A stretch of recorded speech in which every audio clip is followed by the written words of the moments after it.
Recorded Books Romance presents Deep in the Valley by Robyn Carr. Narrated by Thérèse Plummer. Chapter 1. June stood in the shower a little longer than usual, preoccupied with a conversation she would have later in the day. She was the town doctor in Grace Valley, California, a post she had inherited from her father, Elmer "Doc" Hudson.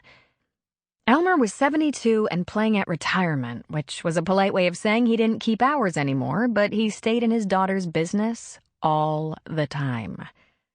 The need for another full-time doctor to serve the town was becoming more dire every day. June had already talked to several physicians, and so far there hadn't been a fortuitous match. But today, John Stone, M.D., was going to interview. He was 40, had attended Stanford University and UCLA Medical, done his OB/GYN residency at Johns Hopkins, worked for 8 years in a prestigious women's clinic, then done a second residency in family medicine. He was made to order for Grace Valley. But was Grace Valley made to order for him?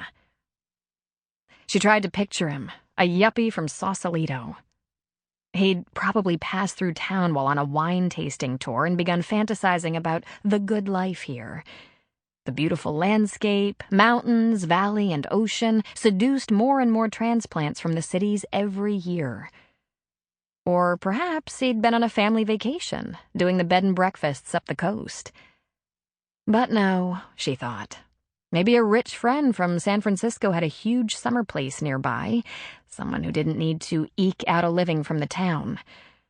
John Stone couldn't have been drawn here for golf or sailing. There was nothing so refined as that around. Hiking and camping?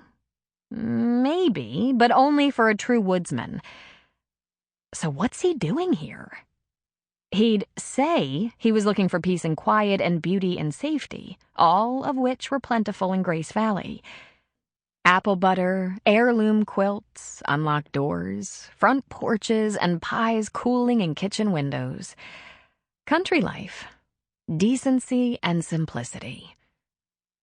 He probably wanted to get his kids out of the dirty city, away from drugs and crime. How would he react to the news that the Coast Ranges and the Trinity Alps were so full of marijuana growers that Army helicopters frequently flew just over the treetops searching? The regular raids in the deep mountain forests made the simple sport of hiking a dangerous endeavor for the newcomer, since you never knew which camps and trails were controlled by drug farmers. Sample complete. Ready to continue?